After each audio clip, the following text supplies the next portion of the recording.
Now question ये rise होता है कि when we are determining the working capital कि what amount of working capital is required. अब इस वर्किंग कैपिटल के अमाउंट में वी नीड टू कैलकुलेट कि हमें परमानेंट वर्किंग कैपिटल कितना चाहिए एंड टेम्पररी वर्किंग कैपिटल कितना चाहिए। So in order to determine the working capital there are certain factors which influences this decision. First, आपका nature and size of the business क्या है। आपका अगर बिजनेस ऐसा है कि वो ऑल द ईयर है, यानी पूरा साल चलता है, तो ऑब्वियसली आपको आपका जो टेम्पररी वर्किंग कैपिटल है वो फ्लक्चुएट क्योंकि टाइम के हिसाब से करता है।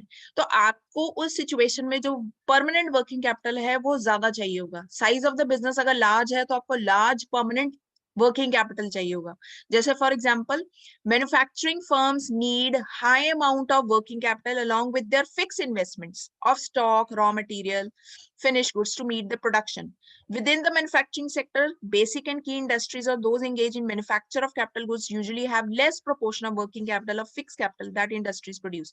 लेकिन जो की इंडस्ट्रीज हैं, की इंडस्ट्रीज का मतलब जो रेगुलरली एक ही चीज प्रोड्यूस करती रहती हैं, बार बार उनमें कोई चेंज नहीं आता, वो फिक्स्ड यूनिट से प्रोड्यूस करते हैं, वहां पे उनको प्रोपोर्शन ऑफ वर्किंग कैपिटल कम चाहिए। लेकिन अगर मैन्युफैक्चरिंग फर्म आपकी ऐसी है जिनको हाई प्रोडक्शन रिक्वायरमेंट्स हैं, जिनके हाई ऑर्डर्स हैं, उनको high amount of working capital चाहिए होगा। अगर हम ट्रेडिंग फर्म्स की बात करें, उनको लेस इन्वेस्टमेंट्स चाहिए फिक्स एसेट्स में, लेकिन हाई वर्किंग कैपिटल चाहिए। ट्रेडिंग फर्म मींस उनके सेल्स ज्यादा है, फिक्स एसेट्स उनको कम चाहिए। तो सेल ज्यादा करने के लिए उनको स्टॉक, इन्वेंट्री, ये चीजें ज्यादा चाहिए, तो उनकी वर्किंग कैपिटल रिक्वायरमेंट ज्यादा होगी। लेकिन अगर हम इसको कंपेयर करें इंडस्ट्री के साथ, मैन्युफैक्चरिंग इंडस्ट्रीज के साथ, तो वहां पे उनको फिक्स्ड कैपिटल की, फिक्स एसेट्स की रिक्वायरमेंट ज्यादा होगी as compare to the trading financial firms. Trading firms में फिक्स एसेट्स कम चाहिए, वर्किंग कैपिटल ज्यादा चाहिए, लेकिन मैन्युफैक्चरिंग कंसर्न में फिक्स एसेट्स बहुत ज्यादा चाहिए होते हैं, और अगर आपका साइज ऑफ बिजनेस भी ज्यादा है तो आपको वर्किंग कैपिटल भी ज्यादा चाहिए।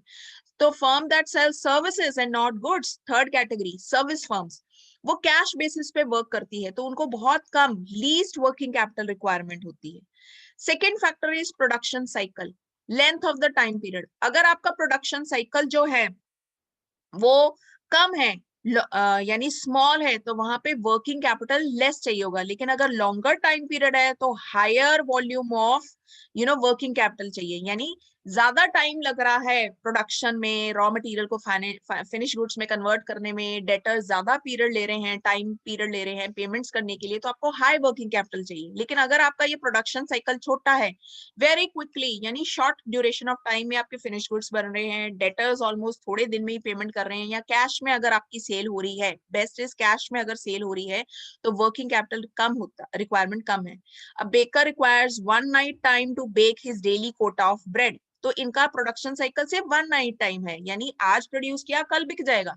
His working capital requirement is therefore less as compare to the factory और industry. Third is seasonal fluctuations. Working capital requirement varies according to the season. For example, sugar industries produces particularly all the sugar between the December and April. Thus, more working capital will be needed at the time of crop and manufacturing. तो time period क्या है आपका, main time period season का दिसंबर से अप्रैल है, तो इस time period में आपको वर्किंग कैपिटल ज्यादा चाहिए। तो बाकी अप्रैल के बाद मई से लेकर नवंबर तक वर्किंग कैपिटल कम चाहिए होगा। वुलन इंडस्ट्री की बात करें तो उनको वर्किंग कैपिटल विंटर्स में ज्यादा चाहिए, क्योंकि विंटर में ही उन्होंने प्रोडक्शन करनी है और उनका आउटपुट सेल होगा मार्केट में। Next factor is the credit policy.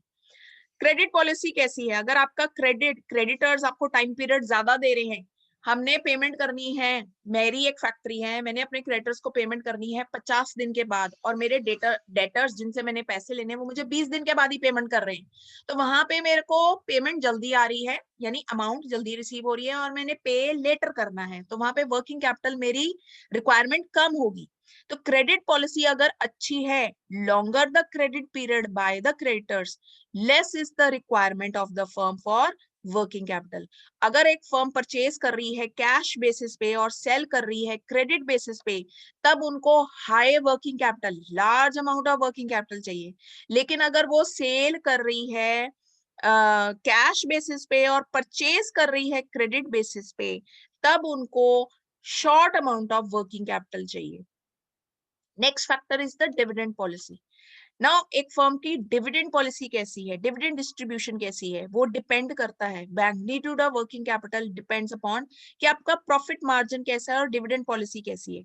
High net profit contributes towards the working capital pool, means अगर आपका प्रॉफिट अच्छा है तो आप कैश डिविडेंड अगर ड्रेन आउट कर रहे हो, दैट मीन्स अगर हाई डिविडेंड डिक्लेयर कर रहे हो ड्यू टू हाई प्रॉफिट्स, तो आपके पास कम कैश बचेगा वर्किंग कैपिटल के लिए। तो एडिशनल वर्किंग कैपिटल की रिक्वायरमेंट कम होगी उस फर्म को अगर वो कंजर्वेटिव डिविडेंड पॉलिसी यूज कर रहे हैं, यानी डिविडेंड कम दे रहे हैं तो उनको वर्किंग कैपिटल की रिक्वायरमेंट कम होगी। लेकिन अगर वो डिविडेंड पॉलिसी उनकी बहुत अच्छी है तो उनको वर्किंग कैपिटल भी ज्यादा चाहिए होगा, क्योंकि उतने लार्ज स्केल पे उनको अपना बिजनेस चलाना पड़ेगा ताकि हाई प्रॉफिट्स हो एंड अल्टीमेटली उनको हाई डिविडेंड देना पड़े। Next factor is business cycle fluctuations, different phases जिसे हम कहते हैं। अगर बिजनेस का बूम पीरियड चल रहा है, एक्सपेंशन पीरियड चल रहा है, तो मोर फंड्स, मोर वर्किंग कैपिटल, मोर इन्वेस्टमेंट चाहिए। लेकिन अगर रिसेशन, डिप्रेशन का पीरियड चल रहा है, फॉल इन सेल्स है, तो रिक्वायरमेंट ऑफ वर्किंग कैपिटल वहां पे कम हो जाती है क्योंकि आपने प्रोडक्शन कम करनी है। Then next is operating efficiency, improving. अगर आपकी ऑपरेटिंग एफिशिएंसी अच्छी है, रिसोर्सेज अच्छे यूज हो रहे हैं, आपके मशीन्स अच्छा प्रोड्यूस कर रही हैं, तो वहां पे जो नेट प्रॉफिट मार्जिन है वो अच्छा होगा, ग्रेटर फंड्स होंगे, वहां पे बिजनेस ज्यादा फंड्स अरेंज कर पाएगी अपने वर्किंग कैपिटल की। Pace of cash conversion cycle is accelerated, वहां पे कैश साइकिल जो है वो ज्यादा फास्ट चल रहा होगा, तो better the efficiency level, better will be the working capital position. Next is the growth and expansion of the business. ये directly linked है to business cycle only. Working capital requirement of business firm tends to increase with the growth. जितना grow कर रहा है आपका business तो आपकी working capital requirement high हो जाएगी, आपको ज्यादा इन्वेस्ट करना पड़ेगा फिक्स एसेट्स में, करंट एसेट्स में, प्रोडक्शन में, सेल्स में। लेकिन अगर आपका बिजनेस इतना अच्छा ग्रो नहीं कर रहा तो आपको एडिशनल फंड्स की या वर्किंग कैपिटल की फिर जरूरत कम पड़ेगी। तो there are so many factors that are considered while determining the working capital. इसके अलावा आपके ट्रांसपोर्ट फैसिलिटीज कैसी है, गवर्नमेंट की पॉलिसीज कैसी है, रॉ मटेरियल अवेलेबल है कि नहीं, क्योंकि अगर मान लो रॉ मटेरियल अवेलेबल नहीं है, आपको बहुत जरूरी रॉ मटेरियल चाहिए, तो आप महंगे रेट पे भी खरीदने को तैयार हो जाओगे। तो उसके लिए आपको cash in hand, working capital in hand होना जरूरी है। So this topic is very important. Working capital का full fledged question आता है, what is working capital, explain its types and determinants of working capital, जिसमें हमने ये सारे examples देके explain करना है, जैसे manufacturing concern का example दिया, trading concern का, then production cycle explain करा, so you need to explain all these points.